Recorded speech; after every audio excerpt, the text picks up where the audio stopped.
Welcome to free-to-play report for Star Wars: The Old Republic on PC. Now there is no sound in the background because I disabled the music, since music actually, most of it, not most of it, but a lot of it comes from the actual films. Therefore I get copyright strikes on Twitch and on YouTube. Now, the idea behind my free-to-play reports is for me to play the free-to-play game and to provide my opinion once I played enough of the game to do so. Therefore, I played about 30 to 40 hours of this one, therefore I feel that I can actually provide sufficient enough opinion.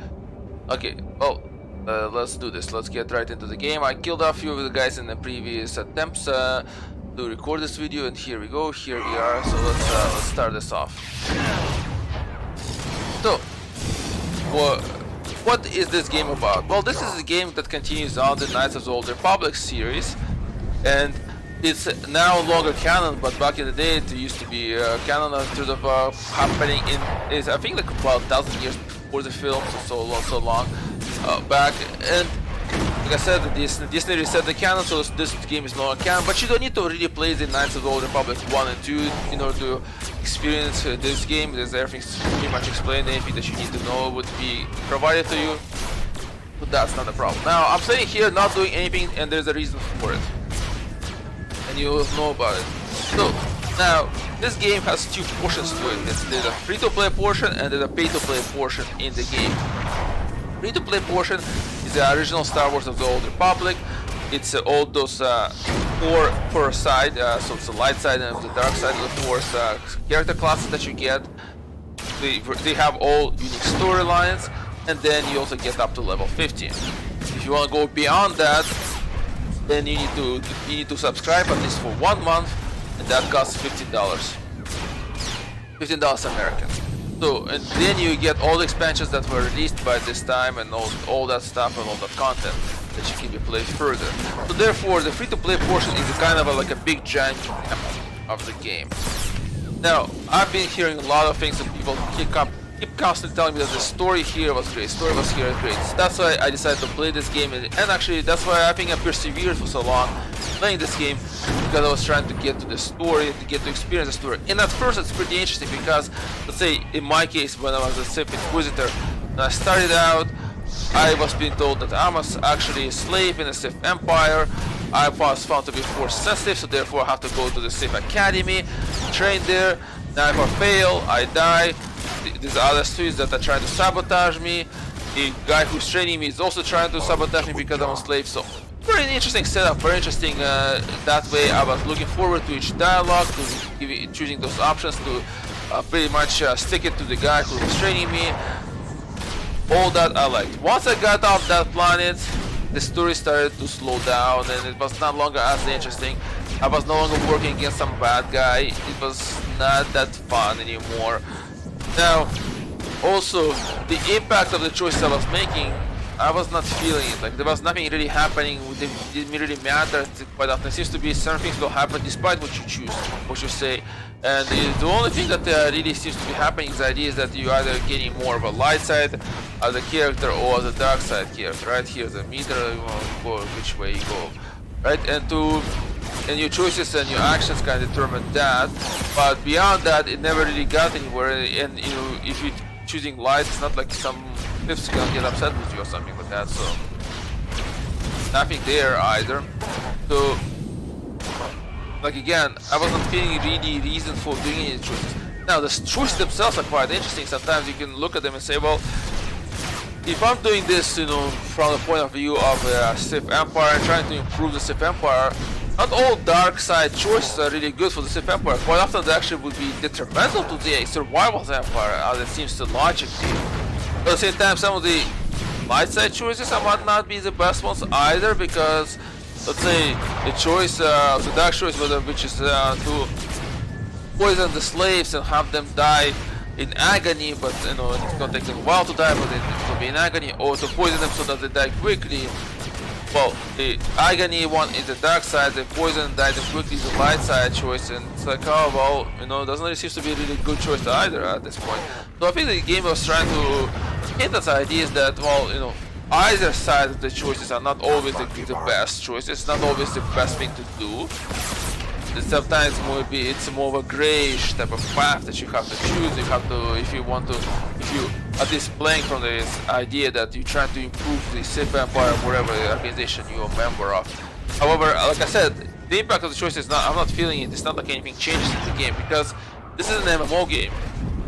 And for that reason, it has that innate that it cannot overcome. And the idea is that you need to have all these locations with different monsters, and so sometimes you complete a quest that said, oh, now you destroy those monsters, and then you see a bunch of people still running and doing that quest again, right?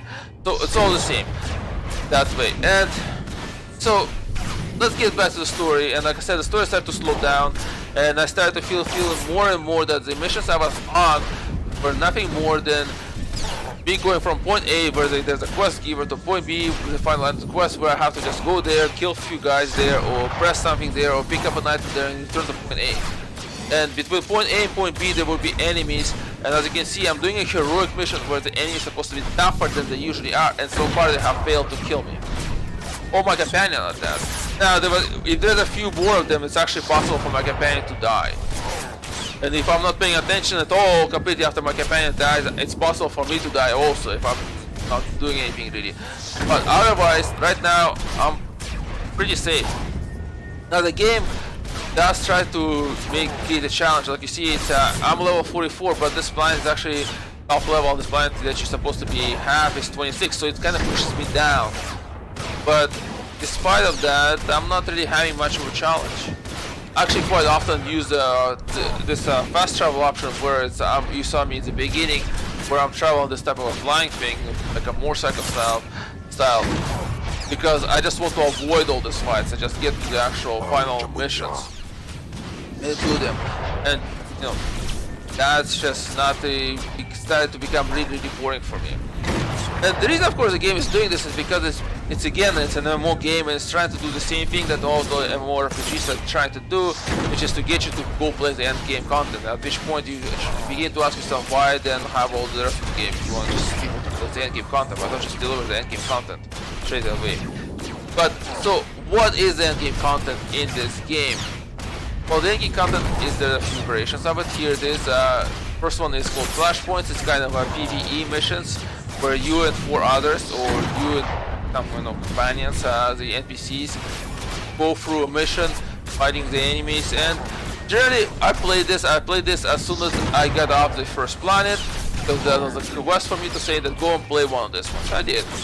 And I found that I was matched with more and more experienced people, and they were doing everything right. I was doing everything wrong because I had no idea what I was doing. I didn't have really that much abilities or anything like that, and so I was constantly dying. They were constantly reviving me. I noticed that they were running an optimal path. That means avoiding the most number of fights just to get to the main fights, to end basically to get to the end of the game. And not the game, but the mission. So from that, I pretty much understood that this was not for me at that point, because clearly everyone was better there than me. So I did the next quest, which told me to go and play the Warzone mission. I did the Warzone mission. And again, it's the PvP now mission, but your matches seems to be with way more experienced people. They all know stuffing. They seems to be having way better time killing everybody. I was not having that much of ability to kill anybody, and kept constantly dying and was not really good at it. So I go to work the next day pretty much and talk to my friend there at work who plays this gameplay, who also said that, told me about the story, this game, that kind of stuff. And he goes, yeah, well, that's the problem is that you don't have a high enough level of items. Yes, the game will push you up to level 70 when you're playing the end game contest, when you, because I can join in right now and play, and I'll become level 70. I just don't want to sit in the queue right now. But the game does not really change your items or your abilities, so you have what you have, you use what you use. Therefore, that's the reason you're not having much of fun there. So, I guess that was something that I made. Decided, okay, well, that's not something that I can do right now. I need to play through the story, and hopefully the story will be interesting. Except now, it's starting to get boring. So, what did I find interesting actually in the game itself? Well, I found this, the Galactic Starfighter. Now, this was really interesting. Why do I say this is interesting? Because I actually had fun playing it. Now the normal stuff, flying type of combat in the game is pretty much on rails. So you're sitting there and you pretty much, the ship flies itself, you just aim what you want to shoot at and you shoot that. So it's really boring. This part is fun. You get to choose what ship you want. Then you go into the mission. Because you get a match with a team, there's a opposite team against you. You fly different missions such as capture and hold an objectives, or you try to destroy certain objectives. So you're trying to destroy an enemy base, destroy all the enemies, that kind of stuff. Each ship has its own abilities, it can be slightly upgraded. You can get different other ships, you can change your crew, which gives you other abilities. All these things are really fun. So what's the problem with this mode? Well, the population who's playing that mode is not high, so sometimes the queue is up to 10 to 15 minutes. I don't really want to sit for 10 to 15 minutes waiting for the game. If this was actually a higher population and was maybe a separate game, I would definitely play it. Sadly, that's not the case.